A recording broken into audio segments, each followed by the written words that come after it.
안녕하세요. 김현우 기사입니다. 우리 이번 시간에는 지급이자와 관련된 세무조정 공부해 보도록 할 건데요. 이론 먼저 공부하고 그 다음에 실무 진행해 보도록 하겠습니다. 이론은 우리 페이지 471페이지에 지급이자 3번 지급이자부터 진행해 보도록 할 겁니다. 자, 지급이자는요 뭐냐면 이자 비용이에요. 이자 비용. 우리가 차입을 해서 차입을 하게 되면 그거에 대한 이자 비용이 발생을 하게 되죠. 그거에 대한 금융 비용인데 우리가 이자 비용이 나가게 되면 이자 비용이 발생을 하게 되면 현금이 그만큼 나가게 됩니다. 그래서 우리가 세법에서 이 지급이자라고 불리는 거 우리 회계상으로는 이자 비용에 해당이 되는데 그 경우에는 이제 순자산이 감소하게 되겠죠. 그래서 원칙은 우리가 지급이자는 송금으로 인정을 받는 것이 원칙입니다. 그래서 우리가 부채를 조달하게 되면 차입금을 통해서 부채를 조달하게 되면 그거에 대한 이자를 우리 투자자분들한테 지급을 해야 되겠죠. 그리고 이거는 송금으로 인정을 받는 것이 원칙이다. 네, 그렇게 보시면 되겠습니다. 근데 그 중에서 우리가 송금 불산입 대상이 되는 이자들이 있어요. 우리가 차입금줄 중에서 일부 차입금에 대해서는 관련된 이자 비용을 부인하겠다. 그래서 이자 비용이 전체가 인정이 되는 것이 아니고 송금 불산입 되는 이자 비용들이 있다. 그걸 보시면 자, 우리 세법에서 열거되어 있는 이자 비용의 경우에는 송금 불산입 대상에 해당이 됩니다. 첫 번째가 채권자 불분명, 두 번째 비실명 채권증권, 건설자금이자 그다음 업무무관 자산과 관련한 지급이자고요. 요 순서는 우리가 부인하는 순서예요. 그래서 이자 비용을 부인하는 순서에 해당되기 때문에 여러분들이 이 순서는 암기해 두셔야 됩니다.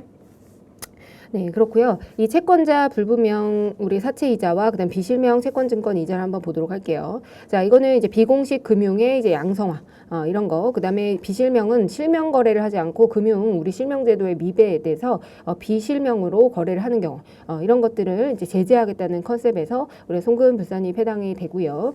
당해 이자 비용에 대해서 송금 불산입 그리고 이거는 대표자에 대한 상여로 처분합니다. 그래서 이 우리 부채는 결국에는 우리의 채무에 해당이 되고 이 채권자가 있겠죠. 근데 이 채권자가 불분명한 거예요. 불분명한 사채 같은 것들을 쓰게 되면 이런 것들은 사채 시장의 양성화 이런 것들을 돕기 때문에 우리가 이를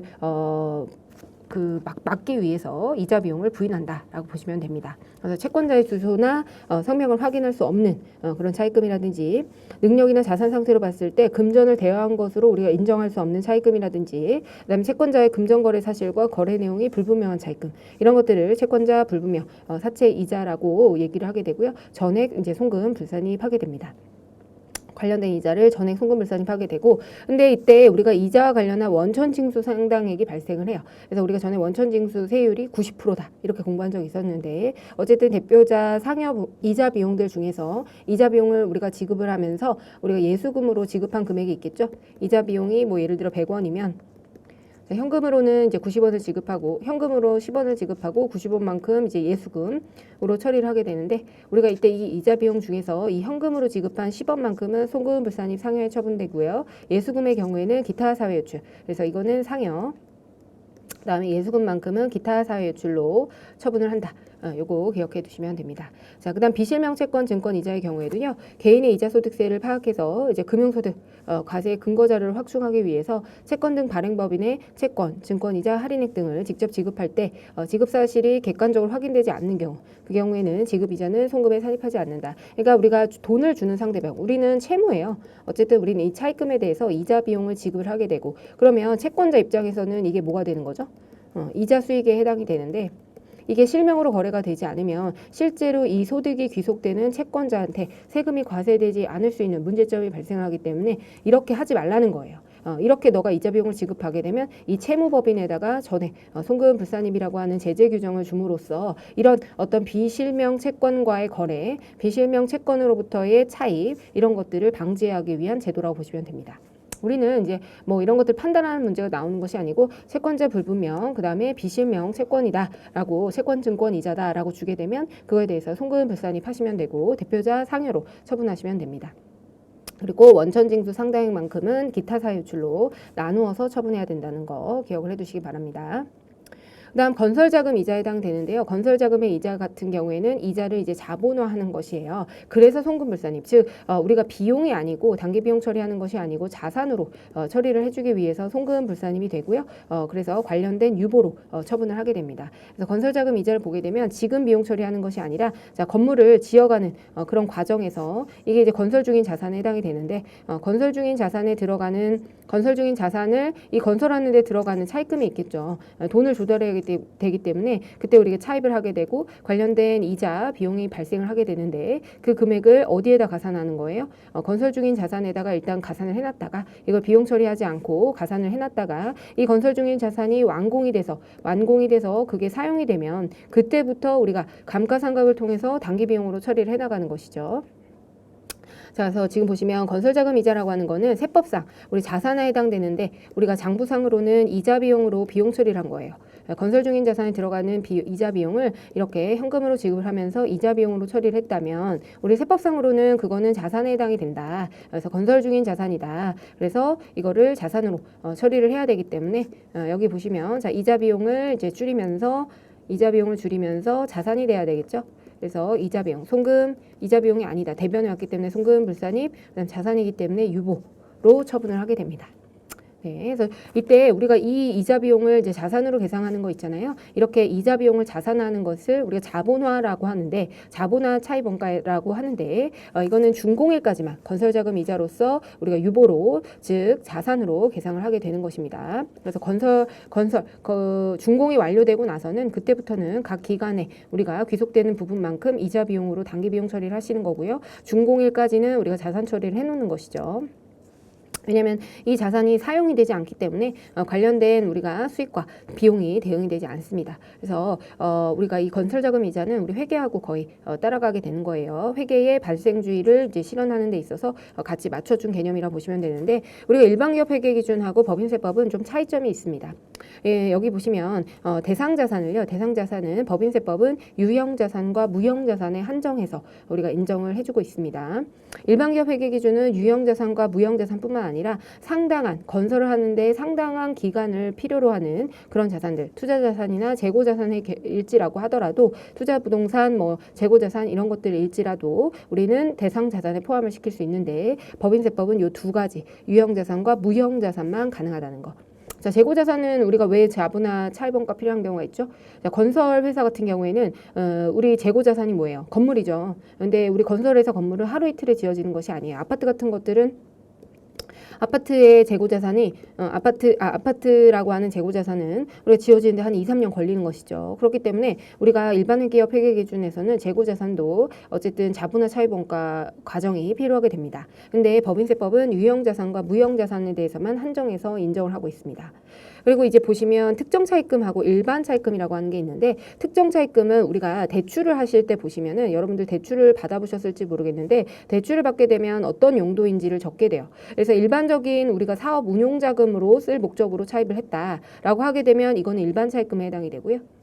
반면에 우리가 우리가 일산 A 현장의 공사 여기를 목적으로 이 A 현장의 공사를 목적으로 우리가 차입을 하는 거죠. 특수하게 차입을 하게 되면 그거는 특정 차입금에 해당이 됩니다. 그래서 운용자금이 아니고 이 용도가 이 건물을 짓는데 이 사업용 고정자산과 관련해서 우리가 차입을 한다고 한다면 이 용도가 차입을 하는 용도가 여기로 정해져 있는 거예요. 이 유형자산과 무형자산을 우리가 만드는 데 들어가는 차입금이다라는 용도가 지정되어 있는 차입금이 바로 특정 차입금입니다. 그래서 이 지금 대상자산에 우리가 그 대상자산 취득에 들어가는 소요되는 그 자금을 조달하기 위해서 우리가 용도를 정해서 차입을 하게 되면 특정 차입금, 그렇지 않다면 일반 차입금으로 분류가 되는 것이죠. 특정 차입금의 경우에는 취득원가에 산입하는 것이 이제 강제로 적용이 됩니다. 반면에 일반 기업 회계 기준은요, 취득원가에 산입할 수도 있고 기간 비용으로 선택할 수도 있어요. 기간 비용으로, 그러니까 자산으로 할 건지 비용으로 할 것인지 선택을 할 수가 있고요. 선택적으로 적용이 가능합니다. 자, 그 다음에 세법은 근데 무조건 특정 차입금에 대해서는 반드시 자산의 취득원가에 가산을 하도록 그렇게 규정을 하고 있는 것이죠. 자, 일반 차입금의 경우에는 우리가 이 지금 A라고 하는 현장, 이 해당 사업용 고정자산 취득을 위해서 그 용도로 우리가 자금을 차입한 것이 아니고 그냥 내가 원래 차입을 해놓은 게 있었어요.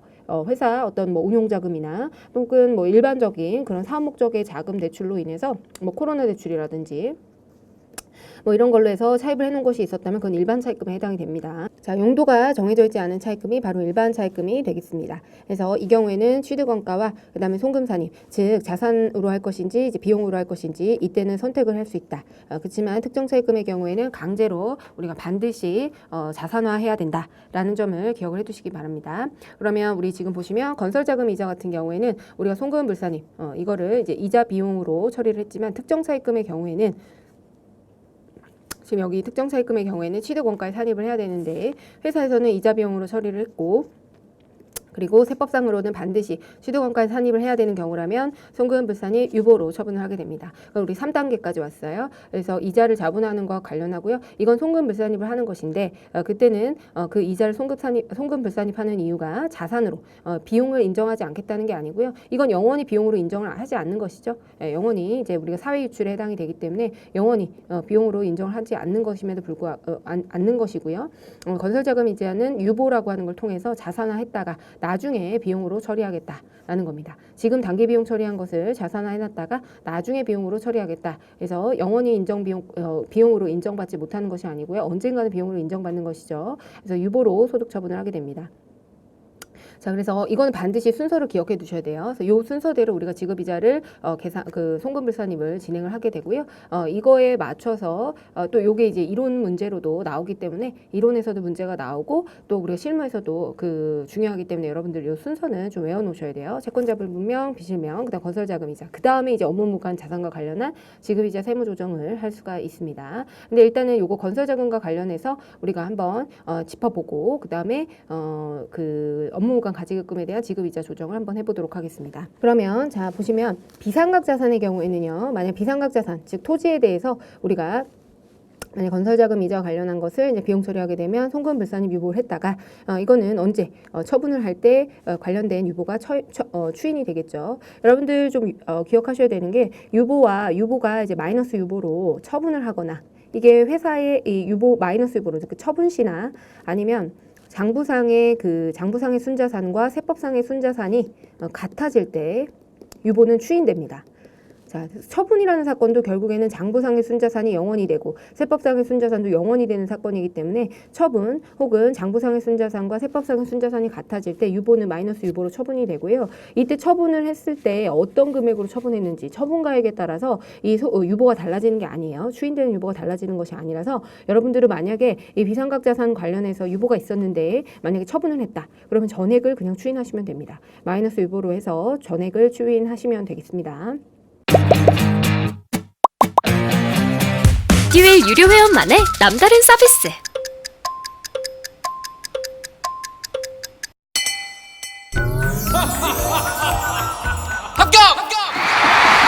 합격하고 돈도 받는 혜택. 오직 에듀윌 유료 회원에게만. 에듀윌 무료 합격!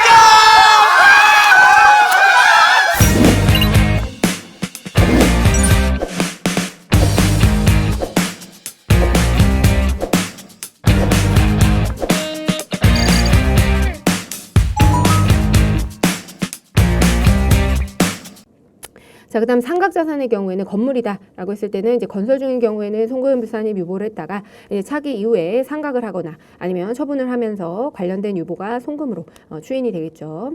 그 다음에 만약 건설이 완료가 됐는데 건설자금 이자에 대해서 이제 그 자산 처리를 해야 되는데 비용 처리를 했다면 그거는 이제 즉시 상각 의제로 보게 됩니다. 즉시 상각 의제는 우리 자본적 지출인데 이거를 비용 처리하는 경우. 자본적 지출인데 이거를 이제 비용으로 처리하는 것은 이거는 뭐라고 보는 거예요? 자산의 취득원가에 가산을 했다가 이거를 감가상각을 바로 한 것으로 그렇게 간주를 하는 것이죠. 그래서 즉시 상각 의제는 우리가 취득원가의 가산, 이 자본적 지출을 잘못해서 비용으로 처리했다라는 것은 자본적 지출로 제대로 처리는 했는데 취득원가에 가산했다가 이 비용만큼을 전액을 감가상각한 것으로 그렇게 이제 취급을 하고 그 다음에 이것과 텍스상 한도를 감가상각 한도를 비교하는 것이 바로 즉시 상각 의제였죠. 그래서 이 파트가 조금 이해가 안 되시면 요거는 감가상각비 파트에서 보시면 되겠습니다. 네, 그래서 51번 풀어보도록 하겠습니다. 페이지는요, 521페이지고요. 우리 기출문제입니다. 자, 법인세법상 건설자금 이자에 대한 설명으로 옳지 않은 것은 이론 521페이지. 자, 1번. 건설자금 이자 계상 대상에는 고정자산, 투자자산, 그리고 재고자산이 포함된다.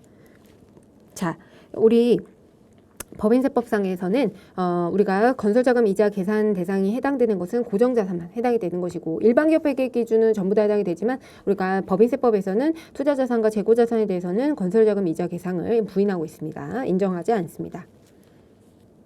그 다음에 우리가 당연히 건설자금 이자는 고정자산의 매입, 건설 등에 소요되는지 여부가 불분명하다면 해당 부분은 제외해야 되겠죠. 관련된 이자를 우리가 송금으로 자본화 대상 차입원가로 봐서 송금불산이 유보를 해서 건설자금 이자로 자본화하는 것입니다. 관련된 당연히 제외를 해줘야 되겠고요. 그 다음 차입한 건설자금의 일시예금에서 건설자금의 일시예금에 생기는 수입이자는 원본에 가산하는 자본적 지출 금액에서 차감한다. 즉 우리가 이제 자본화 대상 기간 동안 이자 비용이 발생을 하잖아요. 자본화 대상 기간이 이제 있는데 요 이자 비용이 발생을 하는데 이때 이제 돈이 조금 남아가지고 요 기간 동안에 우리가 일시적으로 투자하는 경우가 있어요. 그래서 뭐 예를 들어 이때 뭐 15억의 차입이 있었는데 그 중에서 1억의 좀 여윳돈이 잠깐 남아서 일시로 투자를 해가지고 이자 수익이 발생했다는 것이죠. 그래서 우리가 이자 비용이 뭐 1,000만 원인데 10만 원인데 이자 수익이 5만 원이다 라고 하게 되면 우리가 자본화 대상 차입 원가는요 이자 비용에서 이자 수익을 차감한 5원만큼을 우리가 자본화를 해야 된다. 네, 그래서 일시 투자 수익을 차감해야 된다라는 거를 여러분들 기억해 두시기 바랍니다. 건설 등이 준공이 되고 나서 남은 차입금에 대한 이자는 각 사업년도 송금으로 한다. 그러니까 우리는 이제 준공일까지 이자에 대해서는 자본화를 하게 되고요. 준공하고 나게 되면 각 사업연도별로 우리가 관련된 수익이 발생을 할 때 관련된 비용을 대응시켜서 우리가 각 사업연도에 송금으로 하는 것이 원칙이겠죠. 그래서 이거는 준공과 관련해서 이 건물을 취득하는 데 들어가는 필수적인 그 비용의 지출에 필수적인 지출, 이 자산 취득과 관련한 필수적인 지출에 해당돼서 자본화를 하는 것이기 때문에 그 이후에 발생하는 것들은 이 자산이 취득되고 난 이후잖아요. 그래서 각 사업연도에 단기 비용으로 처리하는 것이 맞습니다. 네, 이렇게 기억해 두시면 되겠습니다. 건설자금 이자와 관련해서 조정을 어떻게 하는지 한번 볼게요. 자, 페이지는요, 388페이지고요. 실무입니다. 실무 잠깐 넘어와서 요거 풀어보고 12번 하고 그다음 나머지 공부하겠습니다. 자, 건설자금 이자는 명목 연화에도 불구하고 사업용 고정자산이죠. 유형자산하고 그다음에 유형자산과 그다음 무형자산을 매입하거나 제작, 건설에 소요되는 것이고 그다음에 특정 차입금과 일반 차입금에 대한 이자 비용이겠죠. 그래서 지출금을 말한다. 그리고 건설 준공일까지 계산을 하게 되고요. 사업용 고정자산의 자본적 지출에 해당이 됩니다. 그렇기 때문에 취득원가에 가산을 하는 것이고 만약에 단기 비용 처리를 해놨다면 그때는 우리는 어떻게 해야 되죠? 송금불산이 유보로 처분을 해야 되겠죠. 네. 그리고 특히 뭐가 이제 중요한 거죠? 여기서 보시면 지금 의무가 되는 것이 특정 차입금입니다. 일반 차입금은 우리가 자본화 대상 차입원가를 구하는 것 자체가 굉장히 어려워서 특정 차입금이 문제로 주로 나오게 되고요. 특정 차입금은 우리가 해당 건설을 하기 위한 용도로 차입한 용도가 정해져 있는 우리가 이 지금 해당 고정자산을 우리 취득하기 위해서 고정자산을 매입해서 제작해서 건설하기 위해서 특정 목적으로 차입한 그거에 대한 이자 비용이고 이거는 취득원가에 산입하는 것이 강제로 적용돼 있습니다. 그래서 일반 기업 회계 기준은 우리가 선택적으로 적용하도록 되어 있기 때문에 문제 형태는 우리가 장부상에는 비용 처리를 해놨는데 특정 차입금과 관련한 이자 비용을 비용 처리를 해놨는데 세법상으로는 이거를 자산 처리해야 돼서 송금불산이 유보 처분이 나오게 됩니다. 그게 이제 우리가 실무의 핵심이라고 보시면 되겠고요. 그렇고요. 그래서 요거 한번 보면서 요 내용들은 설명해 보도록 하겠습니다. 여러분들 이제 보면서 우리 문제 풀면서 해보시면 될 것 같고요. 자, 문제 풀어보고 앞에 내용 한번 보시면 되겠습니다. 자, 현미산업이고요. 현미산업이고 지금 보시면 사무용 가구를 생산하고 제조, 도매업을 영위하는 중소기업이다. 우리 사업연도가 2020년인데요. 당사는 공장 신축을 위해서 아래와 같은 조건으로 농협은행에서 공장 신축 용도로 지금 농협은행에서 차입을 했죠. 그렇기 때문에 얘는 어떤 의미예요? 네, 특정 차입금이다라고 하는 의미입니다. 그랬을 때 건설자금 이자 조정 명세서를 작성하고 단기 세무상 건설자금 이자 계산 시 원단위 미만을 절사하며 1년을 366일로 계산한다라고 되어 있네요. 자, 그러면 시설자금 차입 총액이 우리가 지금 보시면 10억에 해당이 되네요. 차입 기간은 지금 2020년 4월 1일부터 22년 3월 31일. 그래서 단기의 차입한 기간 일수는 275일이죠. 즉 지금 공사가 아직 끝나지 않았어요. 자, 공사는 지금 보시면 12월 31일인데 2020년 4월 1일부터 지금 공사가 계속해서 시작이 되고 있죠. 그래서 언제까지예요? X 1년도 아니고 X 21년, 22년인데 22년 3월 31일까지. 차입 기간이 3월 31일까지 이렇게 되어 있는데 공사 기간은요. 21년 12월 31일까지네요. 이때까지가 공사 기간에 해당이 돼요. 그렇기 때문에 12월 31일 기준으로는 어쨌든 건설을 계속해서 하고 있는 건설 중인 자산에 해당이 되겠죠. 그래서 12월 31일 기준으로는 공사를 계속해서 진행 중에 있습니다. 근데 요게 이제 차입 만기일에 해당이 되죠. 넉넉히 차입을 했나 봐요. 그 다음에 이자율은 연이자율, 그 다음 동차입금에 대한 지급이자가 7,513만 6,612원, 그 건설자금 이자는 5,846만 9,945원. 이거 모두 다 이자 비용으로 계산을 했대요. 네, 그래서 한번 보도록 하겠습니다. 자, 그러면 계산을 한번 해볼게요. 자, 이게 지금 보시면 우리 건설자금 이자가 이렇게 주어졌잖아요. 그래서 이 금액이 맞는지를 우리는 판단을 해보셔야 돼요. 판단을 해보셔야 되고 지금 일단 한번 보도록 하겠습니다.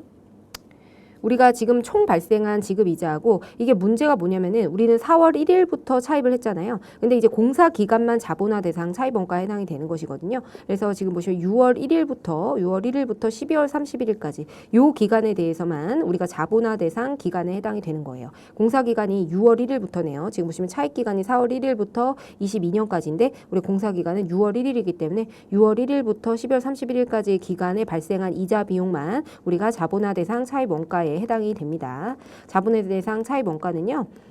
자본화 기간. 그래서 자본화 기간은요. 공사 기간이에요. 그래서 자본화 기간은 이제 공사 기간 중에 차입한 기간이겠죠. 예, 그래서 차입한 기간 중에서 공사 기간만 해당이 돼서 요게 자본화 대상 차입 기간이 이렇게 계산이 되고요. 그 계산을 여기서 해서 줬죠. 공사 기간 일수는 214일이네요.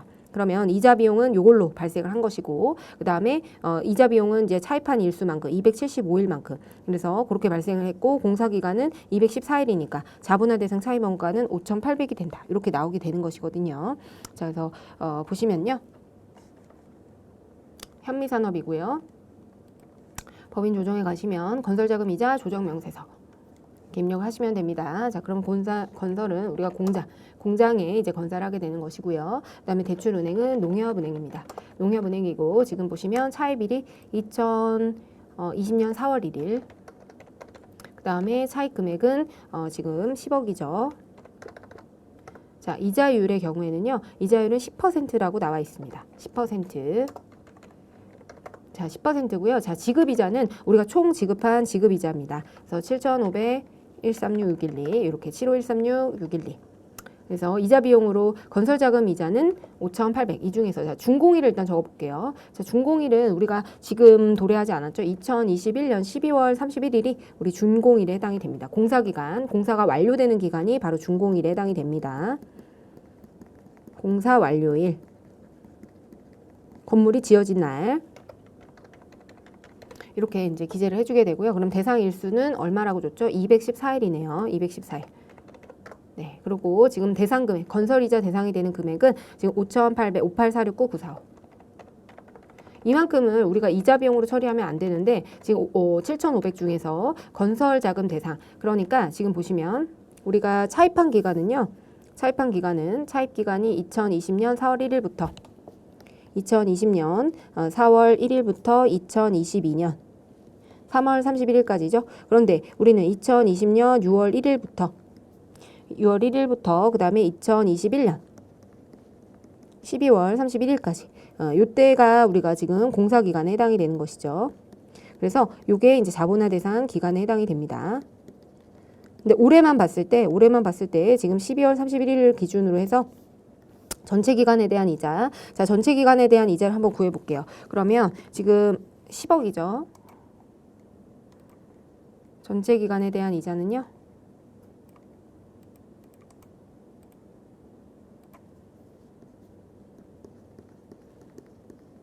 전체 기간에 대한 이자에다가 10%를 곱하게 되고 그 중에서 366일, 윤년이라서 366일인데 우리가 총 차입 기간은 4월 1일부터 12월 31일까지의 기간이겠죠. 이 기간이 275일. 이게 275일이고요. 이 기간이 얼마였어요? 214일이죠. 214일에 해당이 되는데 이렇게 계산을 해보니까 7513661입니다. 이게 발생한 총 이자 비용이에요. 그래서 이 기간 동안 발생한 이자는 7513661인데 자, 자본화 대상 차입 원가는 어떻게 구해야 되나요? 자본화 대상은 자본화 기간 동안의 이자 비용이겠죠? 네, 그래서 동일하게 10억에다가 10%만큼 이자율을 곱하게 되고요. 366분의 214 하게 되면 58469,945가 나오게 됩니다. 그래서 이걸 계산해서 아예 줬죠? 네, 그래서 우리 요 자본화 대상 기간은 공사가 시작되고 난 요 기간, 공사 기간에 해당하는 요 부분에 대해서만 이자 비용으로 자산화 해야 되는데 69945. 근데 이거를 전액 다 비용 처리를 해놓은 것이죠. 그렇기 때문에 이 금액만큼은 우리가 송금 불산입 유보 처분을 해야 됩니다. 그래서 우리가 장부상으로는 이자 비용으로 7,500 정도를 계상을 해놨는데 자 이거 그 뒤에 우리가 100단위 이하는 생략하겠습니다. 그랬을 때 이자 비용 중에서 5,800을 제외한 나머지 그러면 얼마가 되죠? 이 금액이 대략적으로 네, 1,700 정도는 이자 비용으로 처리하는 게 맞고요. 그 다음에 나머지는 이제 자산으로, 건설 중인 자산으로 처리를 해야 되기 때문에 이때 우리가 자산으로 계상을 하면서 이자 비용을 부인을 해야 되겠죠. 그래서 이 5,800, 58469,945에 대해서 송금, 불산입, 유보 이렇게 처분을 하게 되는 것입니다. 그래서 이렇게 이해하시면 되겠어요. 그래서 똑같은 패턴으로 나오니까 이렇게 계상을 했고 자 그러면 우리가 여기에서 이렇게 58469,945를 계상을 하시면 되고 여기 밑에 보시면 건설 중인 자산 있죠? 58469,945 이렇게 지금 현재 건설이 완료되지 않았기 때문에 58469,945 이렇게 입력을 하시면 됩니다. 네, 이렇게 하고 끝나시면 안 되고요. 우리가 조정을 하셔야 되겠죠. 그래서 송금 불산임이죠. 송금 불산이 건설 자금이자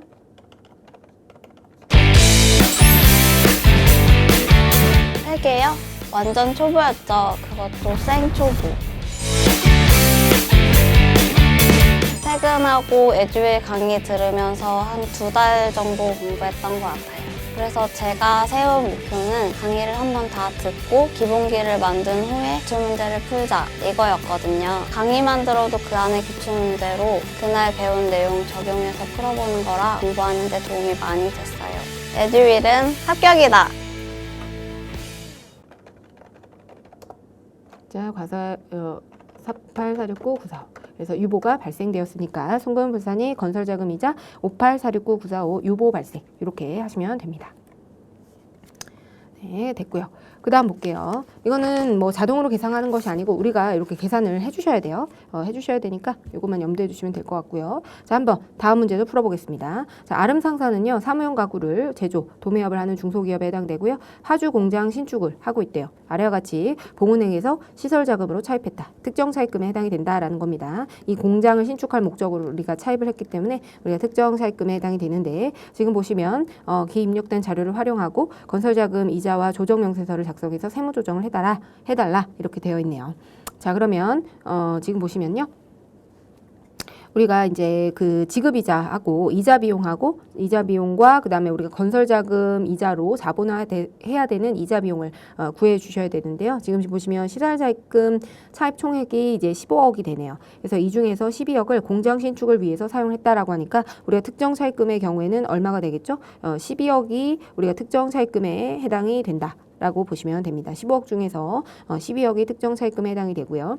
지금 차입한 기간은 2020년 4월 1일인데 공사는 역시나 2020년 6월 1일부터 진행이 되네요. 그러면 공사기간 일수는 214일. 지금 보시면 차입기간은 2020년 이후네요. 그러니까 어차피 우리가 기말 시점에는 공사 중에 해당이 됩니다. 아직 완공이 되지 않았고 건설이 진행 중에 있어요. 근데 단기의 이자 계산 대상은 275일인데 그 중에서 공사기간이 214일이기 때문에 우리가 자본화 대상은 214일로 계산을 해주셔야 되겠죠. 자, 그러면 지금 단기 결산할 때 장부상의 이자 비용을 얼마로 계상했대요? 5,600으로 계상했는데 이건 15억 원에 대한 5%죠. 5% 275일이니까 이렇게 계상을 했다라고 했어요. 그러면 우리는 특정 차입금과 관련해서 이거를 전부 다 이자 비용으로 계상을 했다라는 거예요. 비용으로 처리를 했는데 어쨌든 우리는 이 특정 차입금에 대해서는 반드시 자산화를 해야 되기 때문에 이 특정 차입금과 관련한 이자 비용을 계산을 해내는 것이 바로 핵심이다라고 보시면 되겠습니다. 자, 그럼 계산을 한번 해보도록 할게요. 자, 우리가 지급이자 총액을 한번 구해보도록 할 건데요. 일단은 지금 여기서도 보시면 2020년 4월 1일부터 2021년 12월 31일까지 차입을 했는데 그 중에서 공사는요 2020년 6월 1일에 요때 우리가 공사를 시작했고 21년 12월 31일 동일하게 이제 끝나게 됩니다. 차입은 요 기간 동안 했지만 자본화 대상 기간은 요 기간이 자본화 대상 기간에 해당이 됩니다. 자본화 대상 기간에 해당이 되고요. 요때 발생한 이자 비용만 자본화를 해줘야 됩니다. 그리고 그 중에서도 특정 차입금과 관련한 것만 그랬을 때 2020년 12월 31일 기준으로 해서 이 전체 기간은 며칠이었어요? 지금 275일인데 자, 요 기간은요 214일에 해당이 되네요. 자, 그러면 전체 지급이자를 먼저 구해볼게요. 이자 비용으로 발생한 금액이 얼마냐면 지금 12억이죠. 특정 차입금이 이제 12억에 해당이 되기 때문에 거기에다가 5% 그다음에 366분의 275일인데 그중에서 지금 앞에 보시면 단기 공사 기간 중 자금의 일시 예치로 인해서 이자를 수령했대요. 그러니까 우리가 공사 기간을 하다가 이때 자금이 남아 가지고 이걸 일시 예치해 놓은 것입니다. 그래서 이자 수익이 발생하게 되면 그거는 우리가 자본화 대상 이자 비용에서 차감을 해야 되기 때문에 이렇게 150만 원이죠. 150만 원을 이제 차감을 해 주셔야 돼요. 네. 이렇게 해서 이제 계산을 해 보시면요. 그러면 지급이자는 우리가 총 요 공사기간에 특정 차입금과 관련한 이자 비용이 43581,967 이렇게 이제 산출이 됩니다. 자, 그 상태에서요. 저 보시면 우리가 자본화 대상 차입원가를 구해줘야 되겠죠. 그럼 275일 말고 214일 동안 발생한 자본화 대상 차입원가를 한번 구해보도록 하겠습니다. 자본화 대상 차입원가를 구해보면요.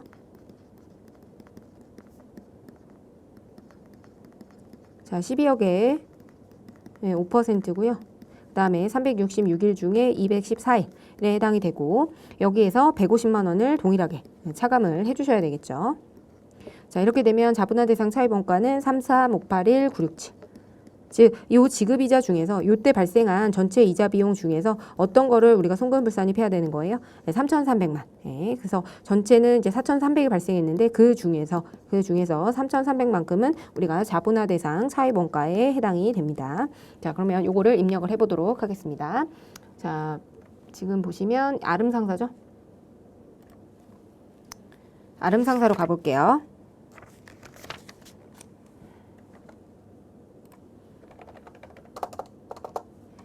아름상사의 건설자금이자 조정명세서로 들어가 보도록 하겠습니다. 자, 여기 보시면 우리가 이제 파주공장 신축이고요. 지금 보시면 봉은행이죠. 봉은행. 그 다음에 지금 보시면 차입일이요. 2020년 4월 1일입니다. 네, 그리고 차입금액은요. 12억이죠. 네, 12억. 특정 차입금만 기재해 주시는 거예요. 그 다음에 이자율의 경우에는 5%였습니다. 그 다음에 우리 지급이자를 일시 수익을 차감한 거 여기도 적혀있죠. 10번은 일시이자 수익을 차감한 금액이고 여기에 들어갈 금액도 일시이자 수익을 차감한 금액으로 자본화 대상 차입원가를 구해줘야 됩니다. 그래서 우리가 지급이자를 아까 전에 계산한 걸 보시면 43581,967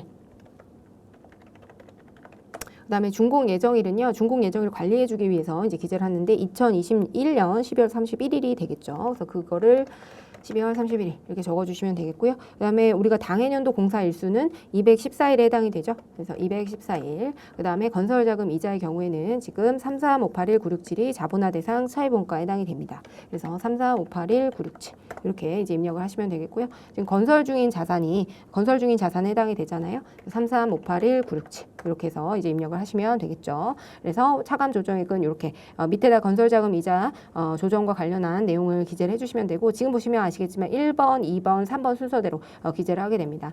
여기에는 특정 차입금과 관련한 건설자금 이자의 계산 명세를 입력을 하도록 되어 있고요. 요거 준공일과 그다음 대상 일수는 당해년도 공사한 당해년도 일수, 자본화 대상 차입일을 자본화 대상 기간을 설정하기 위해서 우리가 입력을 하는 것이고, 자 2번은 일반 차입금과 관련해서 건설자금 이자 명세를 작성하는 것인데 이거 굉장히 어려워요. 그래서 나올 가능성이 좀 적다. 그리고 요거를 이제 우리 1번을 다 계산하고 나면 여기에 나와 있는 우리 대상 이자 금액을 여기다 건설 완료를 한 건지 건설 중인지를 확인하시고요. 우리는 지금 공사가 아직 진행 중에 있죠. 2020년 12월 31일 기준으로는 공사가 계속해서 진행 중이기 때문에 건설 중인 자산분의 건설 자금 이자를 계산해 줘야 됩니다. 33581-967 이렇게 입력을 하시고 이제 조정을 등록하시면 되겠어요. 자, 그러면 건설 자금 이자 그 다음에 33581-967이고 유보가 발생되었다. 그래서 이거는 자산으로, 그러니까 우리가 비용으로 인정을 안 하겠다는 것이 아니고 지금 비용으로 인정하는 것이 아니라 나중에 비용으로, 그러니까 공사가 완공되고 나서 그때부터 비용으로 인정을 받는 것이지 지금 당장 비용으로 계산하지 않겠다라는 개념이거든요. 그래서 조정 등록으로 건설자금 이자와 관련해서 우리가 자본화 대상 차입 원가까지만 우리가 이렇게 유보 발생 이렇게 정리를 해주시면 이게 완료가 됩니다. 네, 그래서 이렇게 해서 저장해 주시면 되겠어요. 요거는 이제 계산을 해서 직접 입력해야 되고 일시 투자 수익, 공사 기간 동안에 발생한 일시 투자 수익은 관련된 자본화 대상 차입 원가에서 우리가 차감을 한다라는 거 기억해 두시기 바랍니다. 자, 그 다음에 우리가 업무무관 자산 등에 대해서 이제 지급이자를 한번 해보도록 하겠습니다. 자, 업무무관 자산 우리가 지금 4단계를 진행할 차례에 해당이 되거든요. 그래서 업무무관 자산이라고 하는 거는 우리가 업무와 관련이 없는 그런 자산과 관련한 지급이자를 부인하겠다라는 겁니다. 자, 이거의 그 애초 취지를 한번 설명드려 볼게요. 지금 보시면요, 잠시만요.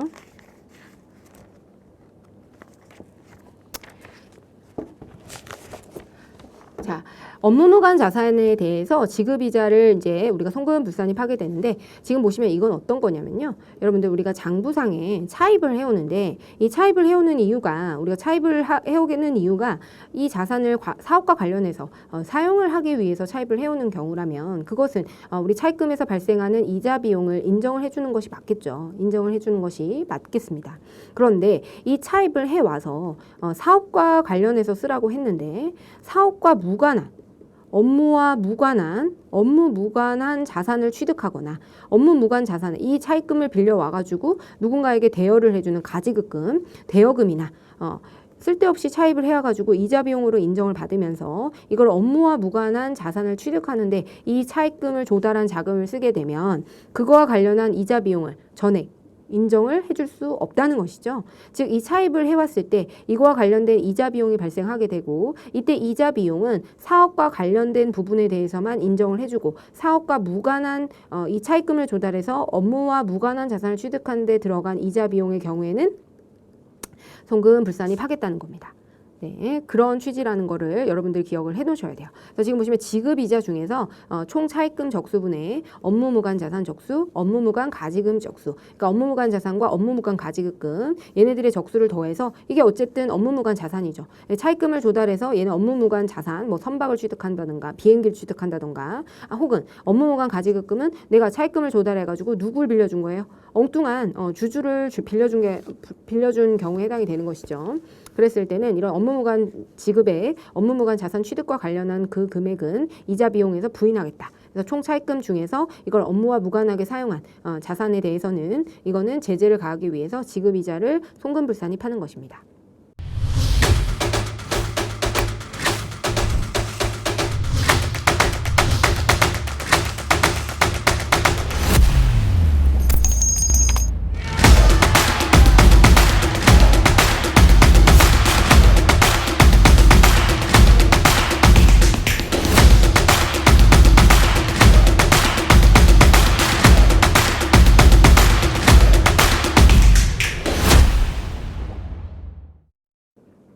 네, 그래서 여기 한번 읽어보면 법인의 부동산 투기 억제, 차입자금의 건전한 운용 이런 것들을 통해서 재무구조 개선을 유도하기 위해서 법인이 업무 무관한 자산을 취득하고 보유하고 있거나 특수관계인에게 주주나 혹은 임직원에게 업무 무관 가지급 등을 지급하고 있다면 그때는 지급이자는 송금불산입해서 소득 처분을 하게 된다라는 거죠.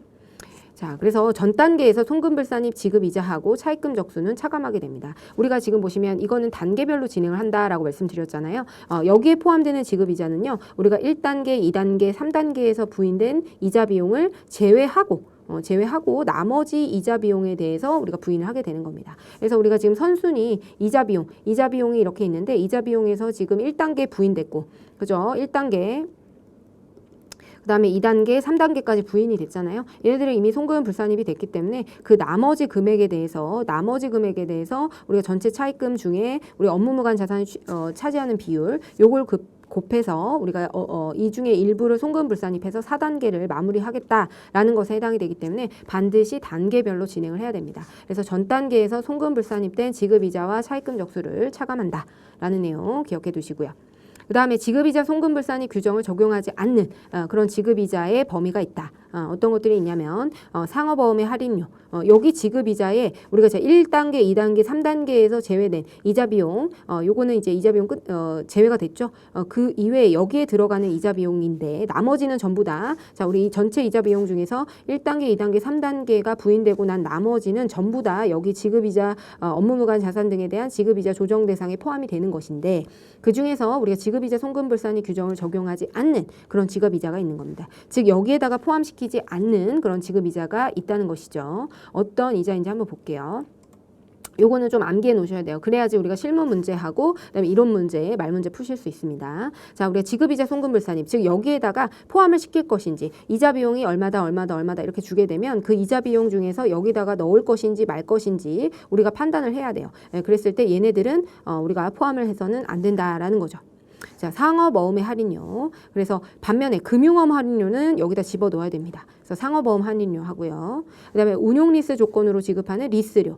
그것도 지급이자에 여기에 포함시키지 않습니다. 그래서 업무무관 지급이자로 송금불산입 대상에 해당되는 이자가 아니다. 그다음에 우리 자산의 취득으로 생긴 채무에 대해서 현재가치 할인차금 상각액. 그래서 우리가 현재 가치로 구매를 했을 때 장기 매입 채무가 발생했을 때 관련된 우리 이자 비용이 발생하게 되면 그 현재 가치 할인 차금 상각액만큼은 우리가 지급 이자에 포함되지 않습니다. 반면에 사채 할인 발행 차금 상각액은 여기에 포함이 되는 것이에요. 그 다음에 연지급 수입이자라고 해서 이거는 지급 수입에 있어서 취득가액에 구분해서 지급이자로 계상한 금액이 있는데 그냥 요거는 우리가 그냥 연지급 수입이자 이렇게 외워두시면 좋을 것 같습니다. 그래서 그렇게 되고 연지급 수입이자는 우리가 여기에 포함을 시키지 않는다. 그다음에 한국은행 총재가 정한 규정에 따라서 기업 구매자금 대출의 차입금이자. 그래서 구매자금 대출이라고 한다면은 구매자금 대출 이자는 우리가 여기에 지급이자로 제재하지 않겠다라는 겁니다. 그래서 상업어음 할인료 문제에서 이자 비용들을 주고 이런 것들이 상업어음 할인료에 해당되거나 운용 리스료에 해당되거나 아니면 자산 취득의 그 채무, 장기 매입 채무와 관련한 그 현재가치 할인 차금 상각액에 해당되거나 아니면 연지급 수입이자나 혹은 기업 구매자금 대출과 관련한 차입금 이자에 해당된다면 그때는 요 지급이자의 송금불산입 대상에 해당되는 이자가 아니다라는 겁니다. 그래서 얘네들은 언제나 송금으로 인정이 된다는 것이죠. 언제나 송금으로 인정이 된다는 의미입니다. 자, 그러면 우리가 이때 이제 지급이자의 대상 여기에다가 포함시킬 거 전부 다 포함을 시키는 거예요. 전부 다 포함을 시키는데 어떤 거 전 단계에서 부인된 거 하고 여기에 열거되어 있는 것만 제외하고 나머지는 전부 다 포함을 시켜서 부인 대상에 포함을 시키는 겁니다. 자, 그러면 총 차입금 적수분의 업무무관 자산 적수와 업무무관 가지급금 적수 이렇게 주는데요. 우리가 문제에서는 업무무관 자산이 얼마다라고 이렇게 주게 돼요. 그래서 업무무관 자산은 뭐 예를 들어서 저희 디자인텍스 같은 세무회계 사무소가 혹은 에듀윌이 선박을 샀어요. 이런 것들은 선박이나 항공기를 구매했어요. 그러면 그건 업무와 무관한 것이죠. 우리는 항공산업을 운영하는 것이 아니고 선박업을 운영하는 것이 아니잖아요. 그렇기 때문에 업무무관 자산 적수에 해당이 되고요. 그다음에 업무무관 가지급금 요게 이제 자주 출제가 되죠. 그래서 이 업무무관 가지급금에 이제 포함이 되는지 여부를 우리가 판단해 줘야 됩니다. 그래서 이거는 사실 우리가 가지급금 인정이자 계산 대상에 우리가 포함이 되느냐 안 되느냐 제외 대상 일때 요 가지급금 인정이자에서 공부했던 그 범위하고 일치합니다. 그래서 가지급금 인정이자 우리가 계산 대상에 포함이 되는지 아니면 제외되는지 여부를 판단했었는데 제외 대상 이런 것들은 가지급금 인정이자 대상이 아니다라고 했었죠. 얘도 마찬가지로 우리 가지급금 인정이자 대상도 아니고요. 얘는 지급이자 송금불산입 대상도 아닌 것입니다. 자, 그래서 이거 보시면 다시 한번 보면 사용인 등에 대한 미지급 소득에 대한 소득세 대납액 그 다음에 내국법인이 국외투자법인에 종사하거나 종사할 자에게 여비나 급료, 기타 비용을 대신해서 부답한 금액이라든지 우리 사주조합에게 당해법인의 그 주식을 취득하는 자금을 대여해줬다든지 아니면 국민연금법으로 우리 근로자가 지급받는 것으로 보는 퇴직금 전환금이라든지 그다음에 사용인에 대한 급료법이 급여 범위 내에서 가불해줬던 금액 그다음에 경조사비를 직원에게 대여해 준 거죠. 이건 너무 칭찬받을 만한 일이에요. 사용인이든 사용인의 자녀든 학자금을 대여해 줬다든지 그다음에 귀속자가 불분명하거나 과세표준을 추계로 결정 경정한 때에 대표자가 상여 처분한 금액에 대해서 우리가 소득세를 대납하게 되면 이걸 가지급금으로 계산할 수가 있는데 그때는 우리가 이거는 이 가지급금 인정이자와 지급이자 송금불산입이라고 하는 제재까지는 가하지 않을게. 그다음 중소기업의 근로자에 대한 주택 구입 및 전세자금 대여금. 요건 최근에 이제 개정세법에 해당이 되는데요. 대기업 말고요. 중소기업에 재직하고 있는 근로자들이 우리 지금 내 집 마련이 굉장히 어렵잖아요. 그래서 주택을 구입하거나 전세자금을 우리가 전세자금을 마련하는 데 있어서 회사가 대여를 해준다면 이거 얼마나 좋은 일이에요. 그죠? 근데 임원이나 지배주주 등을 제외한 그냥 직원에게 주택 구입이나 전세자금을 대여해주게 된다면 이거는 우리 회사의 복지 차원에 해당이 되기 때문에 그거에 대한 제재. 이건 제재죠. 가지급금 인정이자와 지금 공부하고 있는 지급이자 송금불산입은 제재입니다. 제재. 그래서 이런 가지급금은 사실 우리가 복리후생적 성격에서 복리후생적 차원에서 우리가 지원되는 그런 해당 성격의 대여금에 해당이 되기 때문에 제재를 하지 않겠다. 그래서 근로자의 주택 구입과 전세자금을 대여해주는 그런 중소기업들을 지원해주기 위해서 업무무관 가지급금에서 제외한다라는 것이죠. 지난 시간에 공부한 내용과 동일합니다. 그다음에 동일인에 대한 가지급금과 가수금이 있다면 우리가 원칙적으로 상계를 한다. 그렇지만 상계하지 않는 약정이 있다면 상계를 할 수 없는 경우에는 약정이 있어가지고 상계를 할 수 없다면 그때는 상계하지 않는다. 그래서 원칙은 상계를 하는 것이 원칙입니다. 자, 아시겠죠? 자, 그러면 문제를 한번 풀어보도록 하겠습니다. 페이지는요 515페이지고요. 자, 현행 법인세법상 지급이자 송금불산임에 대한 설명으로 옳지 않은 것은 자, 1번 완공된 상각자산에 대해서 건설자금 이자를 과소계상했다면 이자 비용으로 처리한 건설자금 이자 전액을 송금불산입하고 유보로 소득처분한다.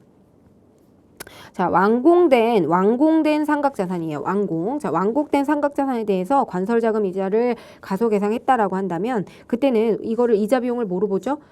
이거는 자산으로 보는 것이 아니라 얘는 감가상각으로 해서 즉시상각 의제로 보는 것이죠. 예, 그래서 감가상각비, 그러니까 얘는 자본화했다가 바로 비용 처리한 것으로 봐서 감가상각비로 봐서 이거는 감가상각비 한도하고 시부인을 통해서 우리가 비교를 하게 된다. 즉시상각 의제에 해당된다라고 말씀을 드렸죠. 그래서 1번이 옳지 않은 것입니다. 그 다음에 두 번째, 채권자 불분명 사채이자는 전액을 송금 산입하지 않죠. 그 다음에 이자에 대한 원천징수세액 상당액은 기타 사유 요출, 나머지는 대표자 상여로 소득처분한다. 네, 그 소득처분은 반드시 기억해 두시고요. 그다음 특수관계인에 대한 업무와 관련 없는 가지급금에 대한 지급이자 송금불산입 적수계산 시 동일인에 대한 가지급금과 가수금은 원칙적으로 상계하는 것이 원칙이다. 그죠? 근데 상계하지 않는 약정이 있다면 그때 상계하지 않는 것이고요. 그다음 지급이자 송금불산입 규정이 동시에 적용된다면 채권자가 불분명한 사채이자, 지급받는 자가 불분명한 채권 등의 이자, 비실명 채권증권이자, 그다음에 건설자금, 그다음 업무무관 자산에 대한 지급이자 순서대로 적용한다. 그래서 우리가 1, 2, 3, 4단계를 반드시 기억을 해두셔야 됩니다. 그래서 왜냐하면 아까 전에도 보셨듯이 우리가 이 순서를 기억해야 되는 이유는 이 업무무관 자산 지급이자 세무조정을 할 때 1단계, 2단계, 3단계에서 부인됐던 이자 비용을 제외하고 나머지에 대해서 이 업무무관 자산 지급이자 세무조정을 진행해야 되기 때문에 그런 것들을 우리가 제외를 해줘야 된다라고 말씀을 드렸고요. 그리고 이 업무무관 자산과 관련해서는 가지급금이 주로 출제가 되는데 가지급금은 우리가 가지급금 인정이자에서 공부했던 내용과 동일하게 진행이 됩니다. 그 다음에 좀 또 기억하실 게 지금 이제 여기까지 와서 또 다시 한번 말씀을 드리는데 자, 지금 보시면 우리가 이 업무무관 가지급금에 대한 세법상 규제를 한번 살펴보도록 하겠습니다. 업무무관 가지급금과 관련해서는 자, 우리가 대손금에서 대손사유에 해당한다고 하더라도 우리가 대손사유라고 하더라도 대손금으로 인정하지 않았죠. 그 다음에 우리가 대손충당금 설정 대상 채권에서도 업무무관 가지급금을 제외해야 된다라고 말씀드렸습니다. 그 다음 채권에서 제외하게 되고요. 그다음 세 번째는 우리가 가지급금 인정이자 세무조정 대상이다. 가지급금에 대한 이자 수익을 받은 것으로 봐서 우리가 인정이자를 계상해서 우리가 입금 산입을 한다라고 지난 시간에 공부했고요. 그 다음에 우리 요 마지막으로 업무무관 지급이자 지출한 관련된 지급이자와 관련해서 차입금이 있다면 업무무관 자산 가지급금이 있는데 가지급금이 있는 법인이 자 가지급금에 대해서는 이거를 이자 수익을 받은 것으로 의제해서 과세를 한번 하죠. 그리고 또 차입금까지 있다면 가지급금 가지고 있는데 차입금까지 있다면 이 차입금에 대한 이자 비용을 부인하는 것입니다. 그래서 지급이자 송금불산입 업무무관 자산만큼 우리가 적수를 계산해가지고 지급이자 송금불산입을 계산한다라고 말씀을 드렸습니다. 그래서 이렇게 내용을 정리하시면 될 것 같고요. 우리 이제 업무무관 자산과 관련한 지급이자 세무조정 다음 시간에 진행해 보도록 하겠습니다. 고생하셨습니다. 감사합니다.